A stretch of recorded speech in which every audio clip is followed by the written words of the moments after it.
Assalamualaikum warahmatullahi taala wabarakatuh. Bagaimana kabarnya kalian hari ini? Semoga kalian atau kita semua dalam keadaan sehat walafiat.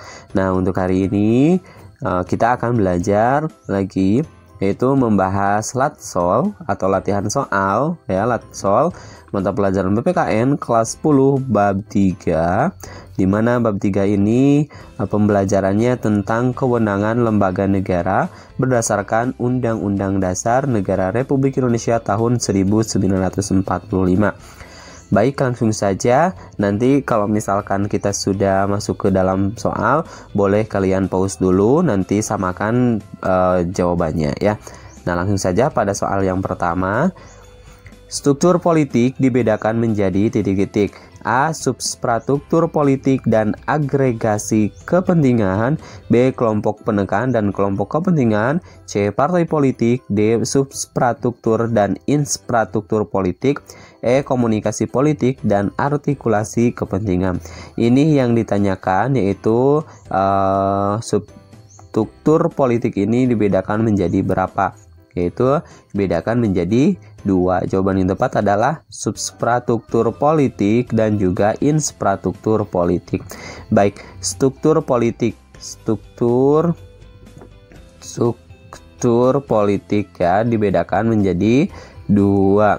Struktur politik itu dibedakan menjadi 2, yaitu yang pertama adalah substruktur politik, dan yang kedua yaitu infrastruktur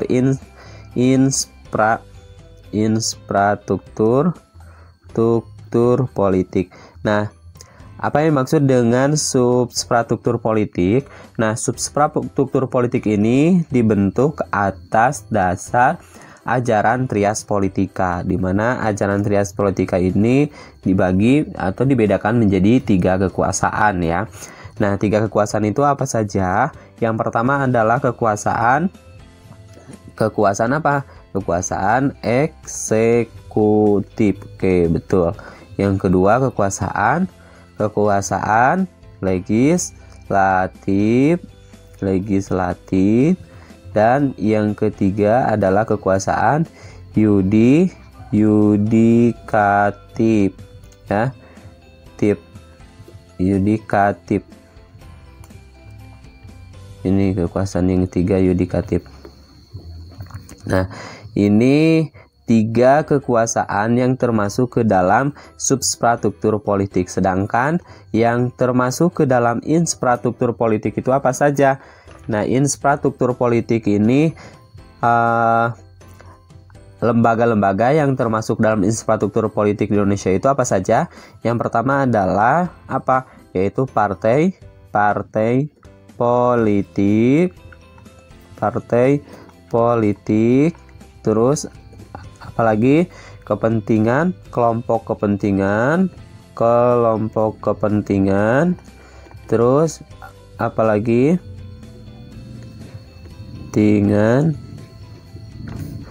terus kelompok penekan ya, kelompok penekan,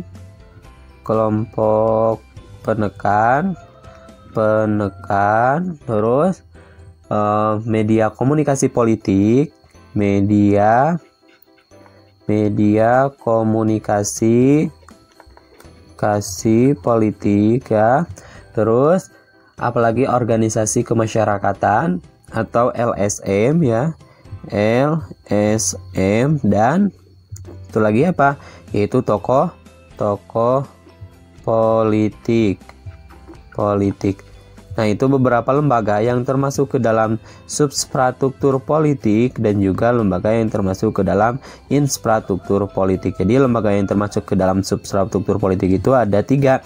Yang pertama adalah eksekutif, terus legislatif, dan yudikatif. Sedangkan lembaga yang termasuk ke dalam infrastruktur politik itu adalah partai politik, kelompok kepentingan, kelompok penekan, media komunikasi, LSM, dan tokoh politik.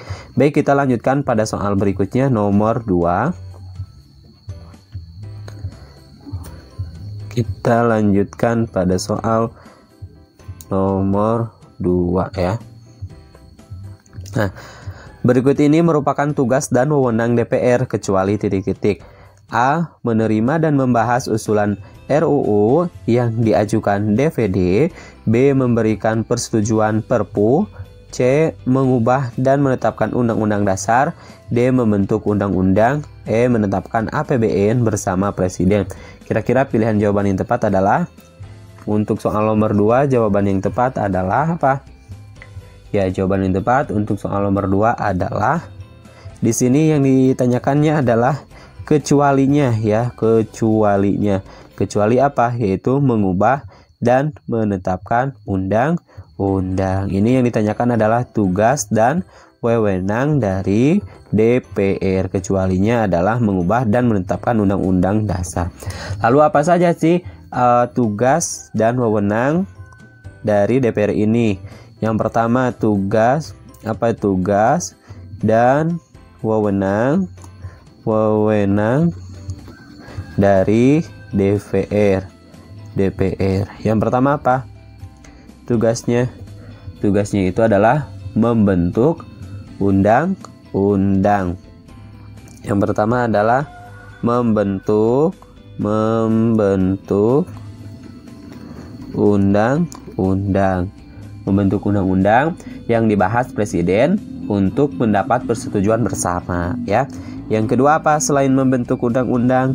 Yang kedua, tugas dan wewenang dari DPR ini adalah membahas dan memberikan persetujuan peraturan perundang-undangan pengganti undang-undang atau Perpu, yaitu membahas dan memberikan persetujuan. Membahas, yang kedua adalah membahas dan memberikan persetujuan ya. Memberikan persetujuan. Nah, membahas dan memberikan persetujuan ini apa? Yaitu membahas dan memberikan persetujuan peraturan pemerintah pengganti undang-undang atau disebut juga Perpu. Baik, yang ketiga, tugas dan wewenang dari DPR ini apa? Yaitu menerima dan membahas usulan rancangan undang-undang yang diajukan oleh siapa? Yaitu diajukan oleh DPD. Menerima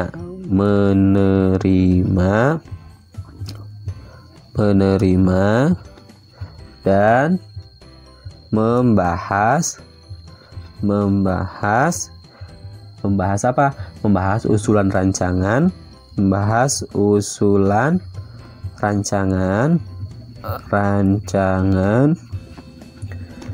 undang-undang yang diajukan oleh siapa? Yang diajukan oleh siapa? Oleh DPD, Dewan Perwakilan Daerah. Nomor 4, tugas dan wewenang dari DPR ini apa? Menetapkan APBN bersama Presiden dengan memperhatikan pertimbangan dari DPD, yaitu menetapkan APBN, anggaran pendapatan belanja negara atas bersama Presiden ya, bersama Presiden, yaitu dengan memperhatikan pertimbangan siapa? Atas pertimbangan dari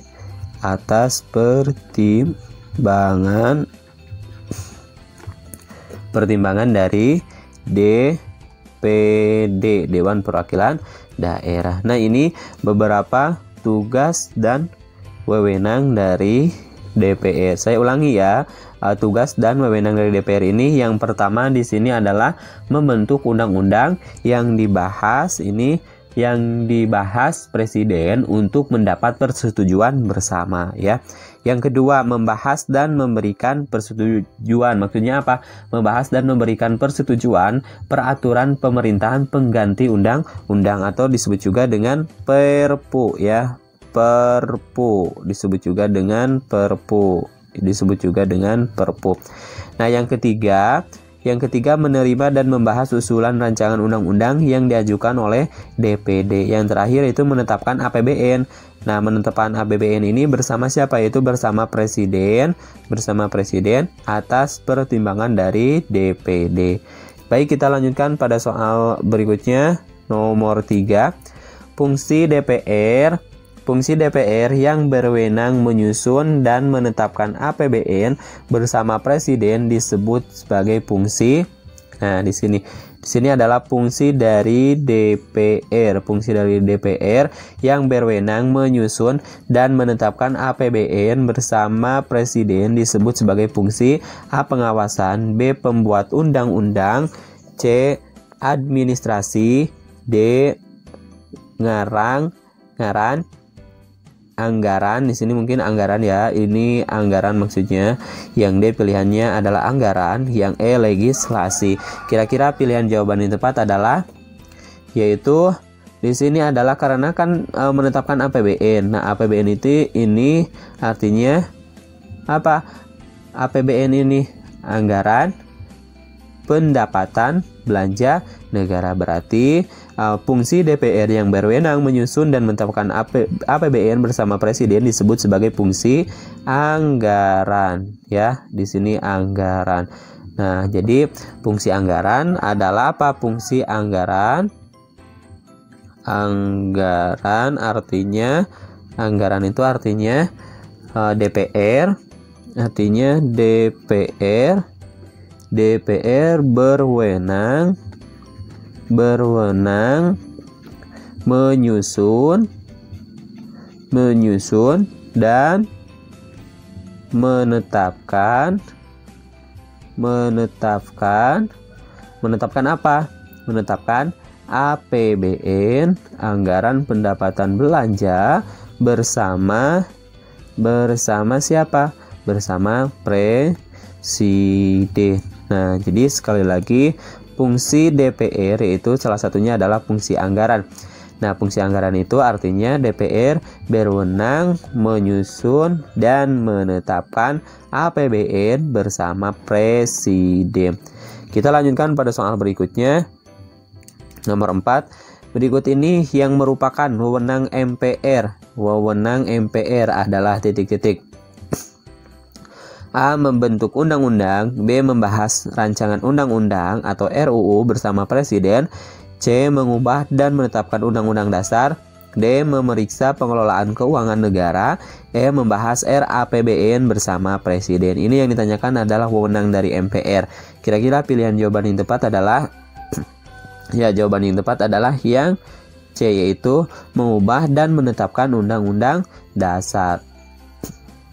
Nah, adapun tugas dan wewenang MPR ditegaskan dalam Undang-Undang Dasar 1945. Yang pertama ya, dalam Undang-Undang Dasar 1945.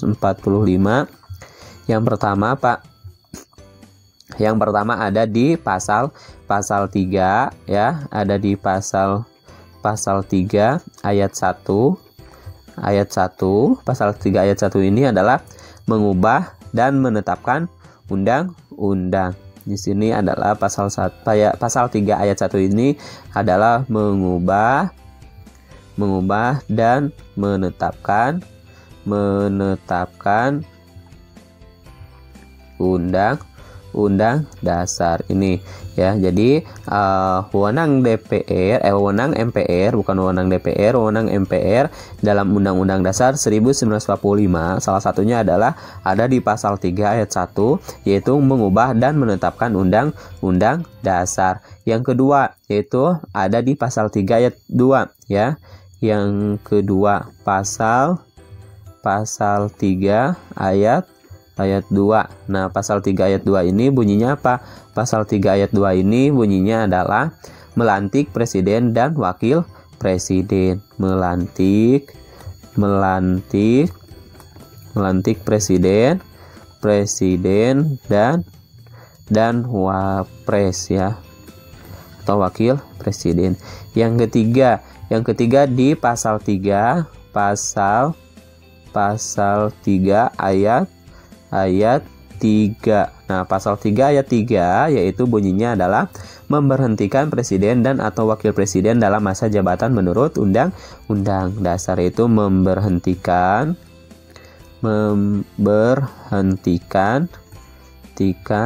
presiden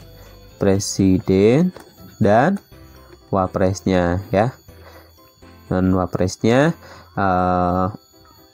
dalam masa jabatan menurut undang-undang. Yang selanjutnya yaitu ada di pasal 8, ada di pasal 8 ayat 2. Ayat 2. Pasal 8 ayat 2 ini yaitu memilih wakil presiden dari 2 calon yang diusulkan oleh presiden dalam hal terjadi kekosongan wakil presiden. Lalu ada di pasal berapa lagi? Yaitu ada di pasal 8 ya, yang kelima ada di pasal 8 ayat 3. Nah, itu. Nah, apa isi dari pasal 8 ayat 3? Itu memilih presiden dan wakil presiden dari 2 pasangan calon presiden dan wakil presiden yang diusulkan oleh partai politik atau gabungan dari partai politik. Nah, itu beberapa pasal ya, salah satunya dalam Undang-Undang Dasar 1945 tentang wewenang dari MPR, ada di pasal 3 ayat 1 bahwasanya mengubah dan menetapkan undang-undang. Kita lanjutkan pada soal berikutnya. Nomor 5. Nah, ini adalah contoh kasus ya. Sebuah lembaga negara, kedudukan X berada di ibu kota negara yaitu di Jakarta. X harus menyelenggarakan sidang sedikitnya sekali dalam 5 tahun. Salah satu kewenangan lembaga X adalah melantik presiden. X adalah titik-titik. A. Dewan Perwakilan Rakyat. B. Dewan Pertimbangan Agung. C. Badan Pemeriksa Keuangan. D. Majelis Permusyawaratan Rakyat. E. Dewan Perwakilan Daerah. Jawaban yang tepat untuk soal nomor 5 adalah ya, bahwa X ini merupakan lembaga apa? X ini adalah sebuah lembaga negara yang dinamakan dengan Majelis Permusyawaratan Rakyat. Ini berada di ibu kota, tepatnya di Jakarta, menyelenggarakan sidang sedikitnya sekali dalam 5 tahun. Nah, salah satu kewenangan X adalah melantik presiden. Yang melantik presiden adalah Majelis Permusyawaratan Rakyat. Ya, jawaban yang tepat adalah yang D. Nah, tadi kan MPR ini sudah dibahas di dalam soal nomor 4 bahwasanya yaitu melantik presiden dan atau wakil presiden ini ada di pasal berapa? Yaitu pasal 3 ayat 2 ya. Nah, pasal 3 ayat 2 bunyinya itu adalah melantik, DPR itu adalah melantik presiden dan atau wakil presiden. Nah, ini adalah bunyi dari pasal 3 ayat 2. Baik, kita lanjutkan pada soal berikutnya. Nomor 6. Salah satu dari lembaga negara yang muncul setelah adanya amandemen Undang-Undang Dasar Negara Republik Indonesia tahun 1945 adalah titik-titik. A. Majelis Permusyawaratan Rakyat. B. Dewan Perwakilan Rakyat. C. Dewan Pertimbangan Agung. D. Badan Pemeriksa Keuangan. E. Komisi Yudisial. Jawaban yang tepat untuk soal nomor 6 adalah, nah, jadi salah satu lembaga negara nih yang muncul setelah adanya amandemen. Berarti ini sudah di amandemen. Amandemen itu apa? Sudah terjadi perubahan ya. Nah, yang muncul adalah lembaga negara apa? Yaitu jawabannya tepat adalah lembaga Komisi Yudisial. Nah, lembaga ini setelah undang-undang ya, setelah Undang-Undang Dasar Negara Republik Indonesia tahun 1945 di amandemen, DPA ya, Dewan Perwakilan Agung, DPA ini dihapus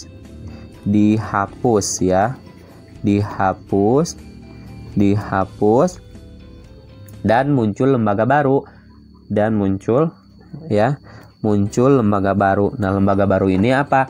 Yaitu seperti Dewan Perwakilan Daerah, ya, DPD, terus juga MK, ya, Dewan Perwakilan Daerah, terus Mahkamah Agung, Mahkamah Konstitusi, dan Komisi Yudisial atau KY. Nah, ini adalah 3 lembaga, ya, setelah Undang-Undang Dasar Negara Republik Indonesia tahun 1945 diamandemen dan Dewan Pertimbangan Agung DPA ini dihapuskan, baru muncul beberapa lembaga baru seperti apa? Seperti Dewan Perwakilan Daerah, terus juga Mahkamah Konstitusi dan Komisi Yudisial. Baik, kita lanjutkan pada soal berikutnya, ya. Nah, nomor 7. Perhatikan cerita berikut. Pada pemilu presiden terjadi perbedaan hasil perhitungan suara yang didapat oleh setiap calon pasangan presiden dan wakil presiden. Akibatnya terjadi perselisihan di antara kedua belah kubu calon pasangan presiden dan wakil presiden. Oleh karena itu, salah satu kubu yang tidak terima dengan hasil perhitungan suara mengajukan lembaga ini ke lembaga X agar perselisihan diputus secara adil. Lembaga X adalah yang berwenang memutuskan perkara itu adalah, ini yang ditanyakan adalah setelah diajukan ke lembaga X, ya, diajukan ke lembaga X. Nah, si lembaga X ini namanya apa? A. Komisi Yudisial, B. Mahkamah Agung, C. Mahkamah Konstitusi, D. Dewan Perwakilan Rakyat, E. Majelis Permusyawaratan Rakyat. Jawaban yang tepat untuk soal nomor 7 adalah, ya, jawaban yang tepat adalah Mahkamah Konstitusi, ya, Mahkamah Konstitusi. Lalu apa saja sih tugas dan wewenang dari mahkamah ini? Tugas dan wewenang dari MK. Yang pertama apa? Tugas dan wewenang ini yang pertama adalah menguji undang-undang terhadap undang-undang dasar. Menguji undang-undang terhadap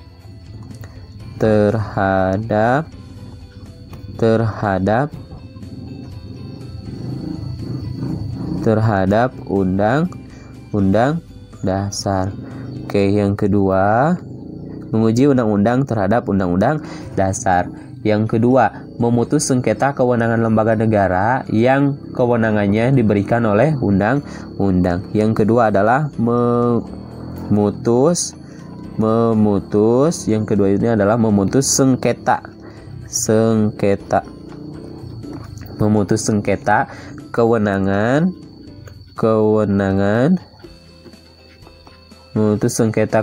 lembaga negara, ya,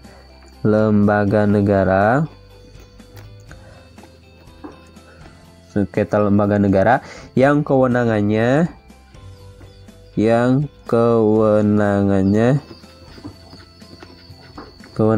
diberikan oleh undang-undang,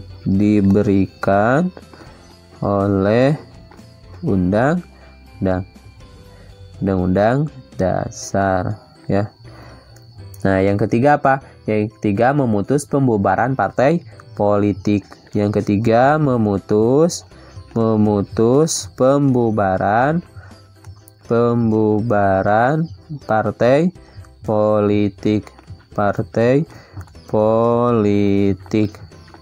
Nah, yang terakhir, yang keempat, apa tugas dan wewenang dari Mahkamah Konstitusi? Yaitu memutus perselisihan tentang hasil pemilihan umum. Memutus perselisihan hasil dari pemilihan umum. Memutus perselisihan tentang hasil pemilu, ya, atau pemilihan umum. Nah, itu beberapa tugas dan wewenang dari Mahkamah Konstitusi. Sekali lagi, tugas dan wewenang dari Mahkamah Konstitusi yang pertama adalah menguji undang-undang terhadap undang-undang dasar. Yang kedua, memutus sengketa kewenangan lembaga negara yang kewenangannya itu diberikan oleh Undang-Undang Dasar. Yang ketiga, memutus pembubaran partai politik ya. Yang keempat adalah memutus perselisihan tentang apa, yaitu tentang hasil pemilu. Nah, yang ditanyakan di soal di sini adalah terjadi kasus perselisihan dalam pemilu ya. Terjadi perselisihan di antara kedua belah pihak atau kedua belah kubu calon pasangan presiden dan wakil presiden. Nah, kubu yang tidak terima dengan hasil perhitungan suara mengajukan terhadap lembaga ini ya, ke lembaga X. Nah, jadi agar diputus secara adil. Nah, lembaga X di sini, lembaga X ini adalah Mahkamah Konstitusi. Baik, kita lanjutkan pada soal berikutnya. Nomor 8. Mahkamah Konstitusi sebagai lembaga baru di Indonesia memiliki fungsi mengadili pada tingkat pertama dan terakhir yang putusannya bersifat final untuk titik-titik. A. Menguji undang-undang terhadap undang-undang dasar. B. Memutus sengketa kewenangan lembaga negara. C. Membuat partai politik. D. Memutus perselisihan tentang hasil pemilihan umum. E. Memutus pembubaran partai politik. Jawaban yang tepat untuk soal nomor 8 adalah jawaban yang tepat untuk soal nomor 8 di sini adalah jawaban yang tepat adalah yang C, yaitu membuat partai politik. Ya, jawaban yang tepat adalah yang C. Mahkamah Konstitusi sebagai lembaga baru di Indonesia memiliki fungsi mengadili pada tingkat pertama dan terakhir yang putusannya bersifat final. Untuk apa? Untuk yang pertama adalah untuk menguji undang-undang terhadap undang-undang dasar, memutus sengketa kewenangan lembaga negara, memutus perselisihan tentang hasil pemilihan umum, dan memutus pembubaran partai politik. Ini sudah dibahas tadi pada soal nomor 8 ya. Jadi jawaban yang tepat adalah yang C. Kita lanjutkan pada soal berikutnya nomor 9. Dalam kegiatan kampanye, partai politik hendaknya dapat memberikan pembelajaran politik bagi masyarakat. Dengan demikian, partai politik telah menjalankan fungsinya sebagai titik-titik. Ini tentang kampanye partai politik ya. A. Alat pengatur politik. B. Rekrutmen politik. C. Sarana pendidikan politik. D. Mensosialisasikan program politik program partai. Yang E. Sarana memperoleh suara dalam pemilu. Jawaban yang tepat untuk soal nomor 9 adalah jawaban yang tepat adalah sebagai sarana pendidikan politik ya, sarana pendidikan politik. Nah, pendidikan politik apa? Pendidikan politik artinya proses dialogis ya, proses dialogis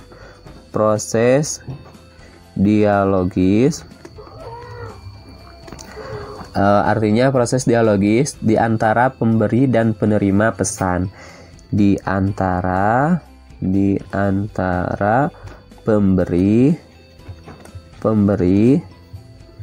dan penerima pesan, di antara pemberi dan penerima pesan.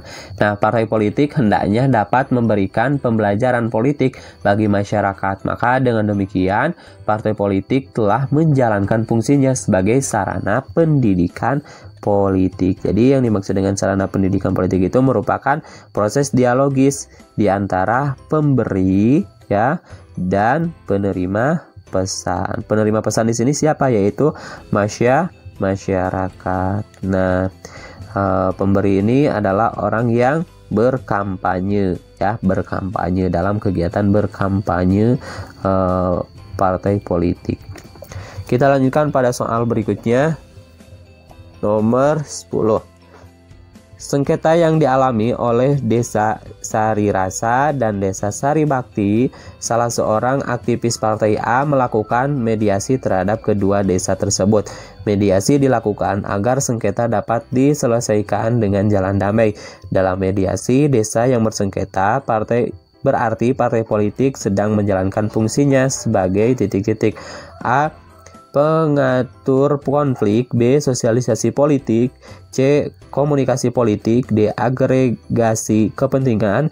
E. Artikulasi kepentingan. Kira-kira pilihan jawaban yang tepat untuk soal nomor 10 adalah fungsi dari partai politik ini sedang menjalankan apa ya, yaitu sedang menjalankan pengatur konflik. Jawaban yang tepat adalah yang A. Nah, partai politik sarana pengatur politik ya dalam suatu negara demokrasi seperti Indonesia.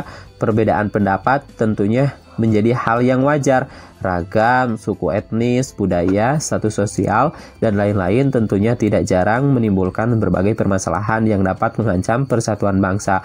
Maka daripada itu, partai politik dituntut untuk dapat mengatasi masalah-masalah tersebut. Minimal apa? Minimal dapat meredakan terjadinya konflik tersebut gitu ya, dan penengah antara pihak yang bertikai ya. Minimal menjadi apa tadi? Yaitu minimal menjadi penengah ya, penengah atau pereda di antara pihak yang bertikai ya. Terus juga perbedaan dan persaingan ini selalu menjadi hal yang harus ditangani partai politik sebagai wujud apa? Sebagai wujud perdamaian politik suatu negara. Sebagai wujud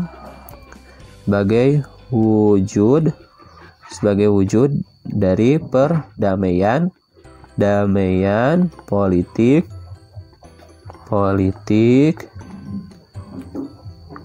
suatu negara. Ya. Nah, fungsi partai politik harus mampu menciptakan suasana harmonis. Harus bisa menciptakan suasana yang harmonis ya, tentunya suasana yang harmonis di kalangan masyarakat serta mencontohkan persaingan sehat dalam mencapai tujuan ya. Harus mencontohkan persaingan yang sehat.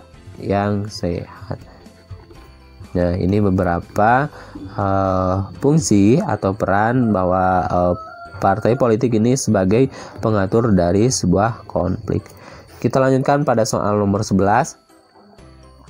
Lembaga infrastruktur politik yang berfungsi memperjuangkan agar aspirasi rakyat menjadi muatan kebijakan pemerintah adalah titik-titik. A. Partai politik. B. Media massa. C. Organisasi non-politik. D. Organisasi masyarakat. E. Lembaga swadaya masyarakat. Jawaban yang tepat adalah LSM, Lembaga Swadaya Masyarakat. Organisasi kemasyarakatan, Ormas ya. Ormas dan LSM, Lembaga Swadaya Masyarakat Indonesia, sering disebut juga dengan civil society,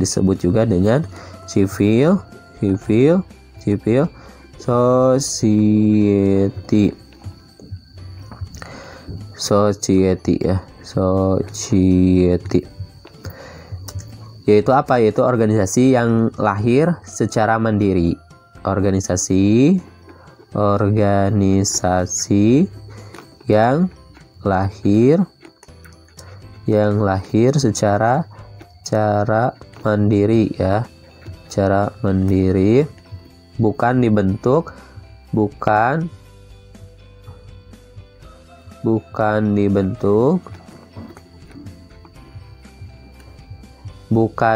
oleh penguasa negara,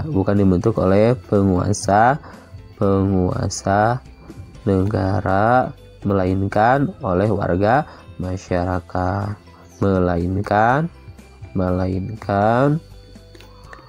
oleh warga masyarakat. Nah, maka lembaga tersebut bebas atau mandiri dari kekuasaan negara sehingga berani mengontrol menggunakan kekuasaan negara dan tunduk pada aturan hukum yang berlaku atau seperangkat nilai atau norma yang diyakini bersama. Baik, kita lanjutkan pada soal nomor 12. Berikut ini yang bukan merupakan contoh kegiatan sebagai bentuk partisipasi politik adalah: A. Menjadi anggota partai politik. B. Memilih wakil rakyat dalam pemilu. C. Demonstrasi. D. Berjualan di trotoar. E. Mendukung dan menentang calon pemimpin tertentu. Ini jawaban yang tepat adalah ini yang ditanyakan adalah yang bukan merupakan dari contoh kegiatan sebagai bentuk partisipasi politik. Jawaban yang tepat adalah yang D, ini yang bukan ya. Nah, contoh kegiatan sebagai bentuk partisipasi politik sebagai berikut. Yang pertama apa saja? Yang pertama yaitu kegiatan pemberian apa? Suara dalam pemilu. Yang kedua kampanye partai politik ya, politik. Yang ketiga adalah menjadi anggota partai politik, menjadi anggota partai politik. Yang keempat adalah aksi demonstrasi. Yang kelima adalah mendukung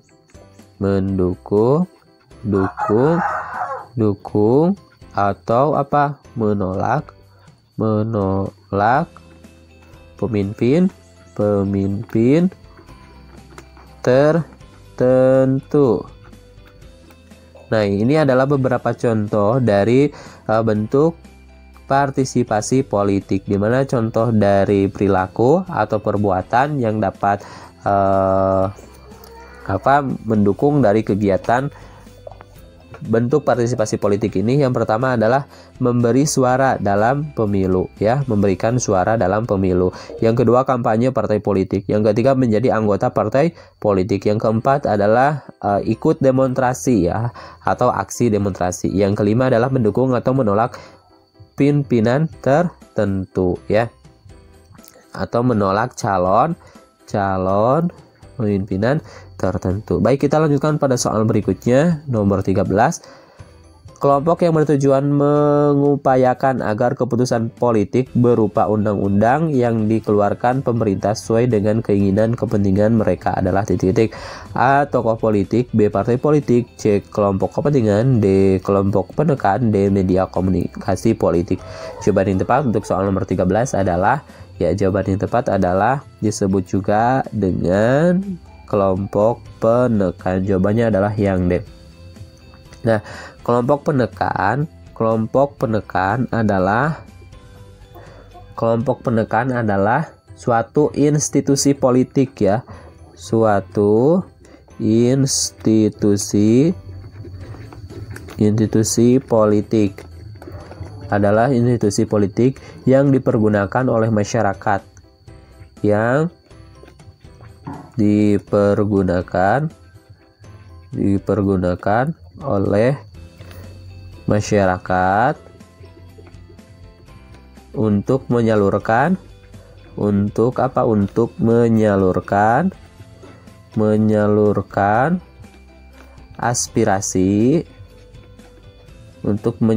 aspirasi, dengan tujuan untuk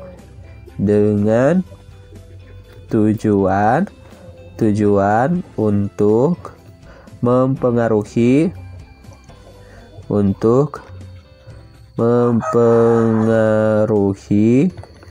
juga membentuk suatu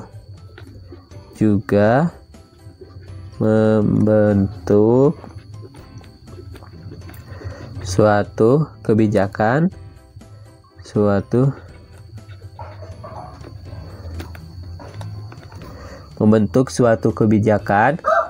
pemerintah. Nah, jadi yang maksud dengan kelompok penekan itu merupakan suatu institusi politik yang dipengaruhi oleh masyarakat untuk menyalurkan aspirasi dengan tujuan untuk mempengaruhi juga membentuk kebijakan dari pemerintahan. Kita lanjutkan pada soal berikutnya, nomor 14. Berikut ini yang bukan merupakan peran serta warga negara dalam sistem politik adalah titik-titik.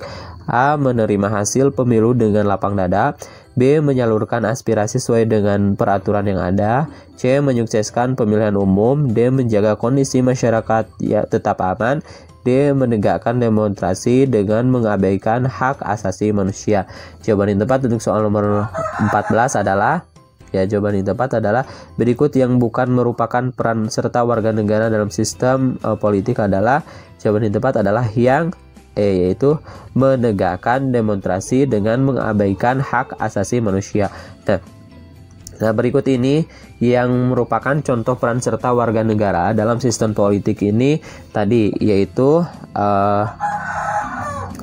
adalah menerima hasil pemilihan umum dengan lapang dada, lalu menyalurkan aspirasi sesuai dengan peraturan yang ada, terus juga menyukseskan pemilihan umum dan menjaga kondisi masyarakat tetap aman. Nah, ini yang yang ini adalah yang bukan merupakan peran serta warga negara dalam sistem politik. Jadi jawaban yang tepat adalah yang jawabannya adalah yang jawabannya adalah yang Soal terakhir nomor 15.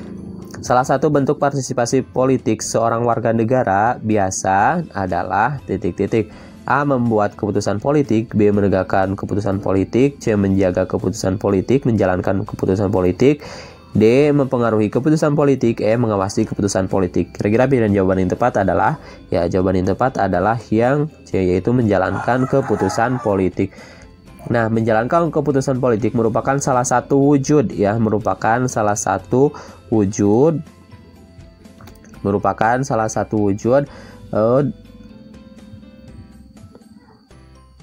partisipasi politik salah satu wujud partisipasi politik yang dilakukan oleh warga masyarakat, oleh warga masyarakat. Baik, terima kasih. Sampai jumpa di video pembahasan di bab 4. Kami akhiri, semoga bermanfaat. Assalamualaikum warahmatullahi taala wabarakatuh. Terima kasih atas perhatiannya.